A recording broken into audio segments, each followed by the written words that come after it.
Chris. I haven't really had a chance to hear you give a speech like that. You do a hell of a job. Might have to tell Zach that I'm going to have you start writing my speeches from now on. That was great, and I love you. To all of the sponsors, the hosts, thank you. I love you very much. To the Greffs in your absence, they are incredible leaders in this great community. Not just here, but Ypsilanti, India.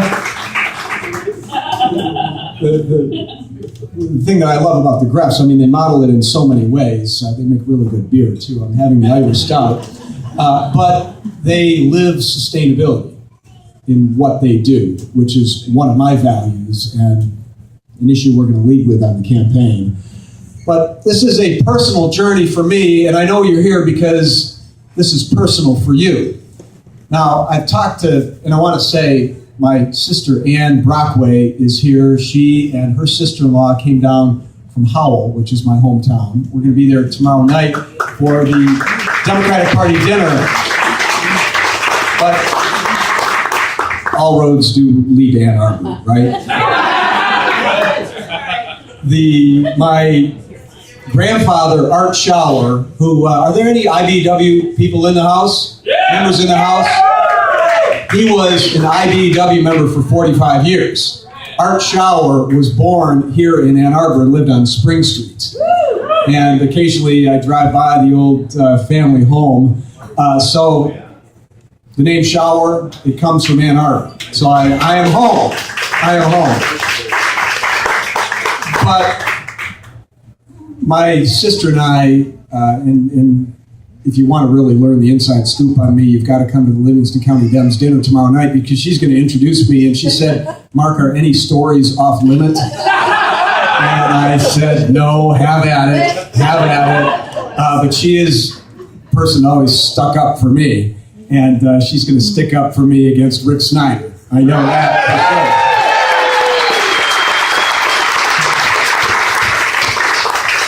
But it is true. I'll give a minor friendly correction, Chris, to what you said about our parents. They both were educators. That is true. Her mother was a nurse. Katie knows that. And she did educate a lot of people along the way because she was a primary care nurse. So education was what she did. But our dad was a high school science teacher. He taught biology and chemistry in Genesee County. So we learned these values, and the values that Chris is talking about. This is a rally. I'm considering this an official rally, a get out the vote rally. But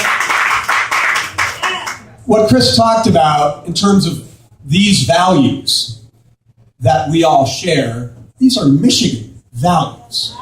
These are Michigan values. I want everybody to stand straight. As Democrats, or if you're an independent, if you're a thinking Republican, you're a nonpartisan, whatever you are, because I'm going after them too. But claim it. I mean, we represent Michigan mainstream values. Rick Snyder and a very extreme Republican Party do not. They are out of touch. So what this fight is about the very character of our Michigan, our great state of Michigan. I love this state. We are the best state, aren't we? Isn't Michigan the best state? I mean, my wife's a Uper, by the way, so we got the secret to winning, and the UP is a big part of that. But we are the best state. I mean, public education was invented in Michigan. Was invented here. And, we have always been a state that embodies fairness and equality. We are the Great Lakes state. And I'm going to fight like hell to protect our Great Lakes. Let's go.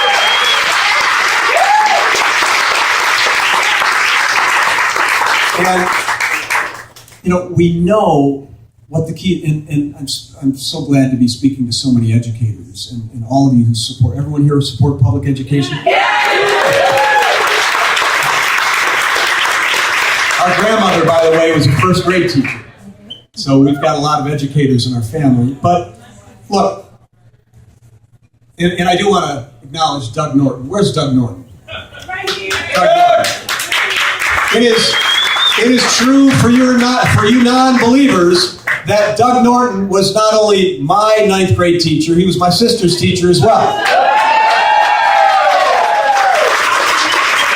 Now, a lot is going to be said about me during this campaign, and a lot has already been said. And it is true that I was a good student. Doug could tell you when I was a ninth grader and had him for ninth grade English, he was trying to keep me challenged, so he made me read Moby Dick. And I survived it. But Doug, thank you for everything. But to all of you educators, I mean, look, and a lot of you have thanked me for the sacrifice to run. And running for governor is not for everyone. It is challenging. It is demanding. It is grueling. But I can't tell you, I have never felt more energized in my life than I do right now because of all of you. I mean, we are fighting for our state. My sister and I are both grandparents. And I'll tell you what, when they're messing with my grandkids, they have picked a fight. And I am up to that fight. So, you know what these guys have done wrong. And it's kind of interesting being in Ann Arbor because, well, it's kind of interesting. Every once in a while I get asked, you know, how's it feel to have both candidates for governor come from Battle Creek? Well, yeah, he was born there. I was born in Howell. But he lived here, I guess his adult life. But, you know, he has, in Ann Arbor, I think you understand, you've got a special motivation. This is a guy who campaigned as one tough nerd, right? Spent $6 million of his own money creating this brand, right?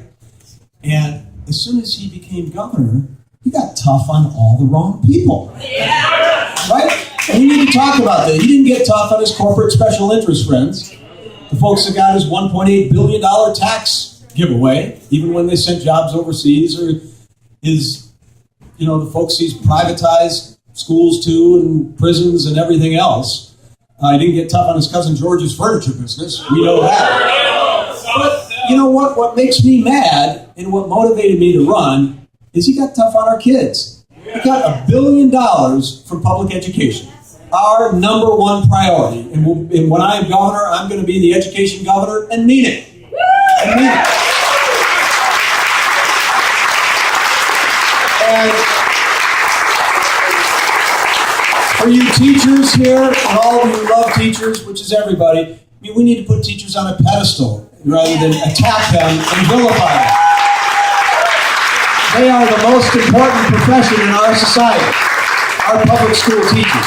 So I cut $1 billion from public education, attack teachers, and have been systematically corporatizing and privatizing and profitizing education in Michigan. We're going to stop that, and I'm done.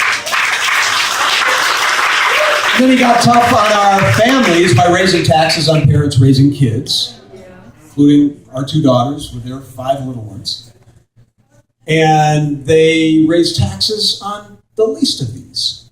My grandmother, who was a teacher, taught us that in Sunday school. I mean, to raise taxes on the working poor, on minimum wage earners, the same people that if the current legislature, the voters don't do it first when I'm governor, I'm going to raise the minimum wage. So, and Chris talked about the other folks he's been tough on. He's been tough on working people. He is trying to dismantle the labor movement. And I am a proud, card-carrying, dues-paying union member. And I'm going to keep paying my dues when I'm governor. I'll guarantee you that. So, the nerd said the right to work was not on his agenda, and we see what happened. and constant attack on working people and on wages in our state. He's been tough on women. Chris talked about that. And I am proud to be pro-choice. And my running mate, Lisa Williams, by the way. I hope y'all know Lisa Williams and her story. She is a champion. She was the leader in the Vagina Gate episode at the state capitol, if you remember that. That was Lisa Williams, my running mate. Lisa Brown, my running mate. Sorry about that. Lisa Brown, my running mate. And, you know, another group that this nerd governor's been tough on are gay and lesbian neighbors in this great state of Michigan by eliminating domestic partner benefits for same-sex employees. And my running mate, by the way, when Judge Friedman made his historic decision on March 21st, overturning our constitutional ban on same-sex marriage, Lisa, along with your clerk here in Washtenaw County, opened her office and issued marriage licenses.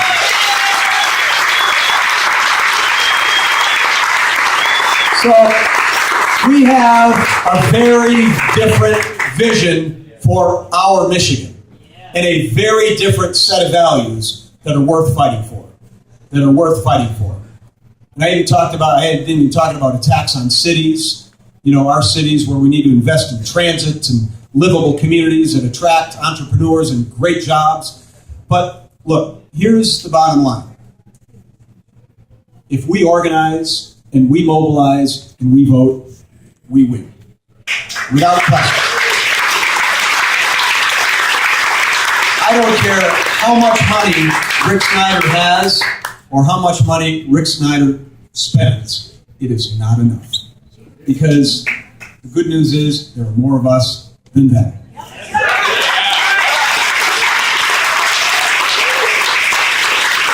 So, Rick Snyder's running scared, and he should be. We are neck and neck in the polls, and we are just getting started.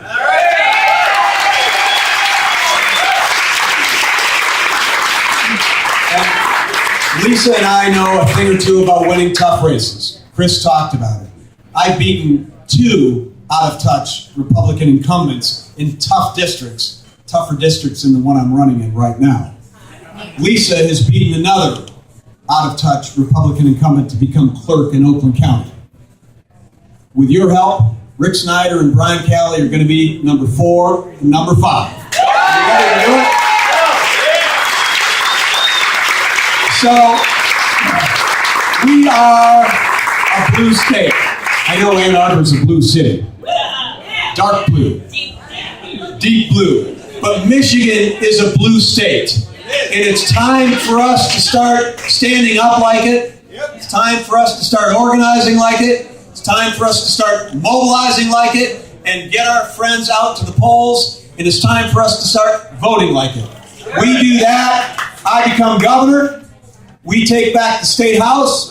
We elect Gary Peters as our U.S. Senator. We make gains in the state Senate. And we change the very character of our great state. Thank you. Let's work, let's work, let's work, let's work, and let's win. Thank you very much. God bless you all. Thank you. Let's win.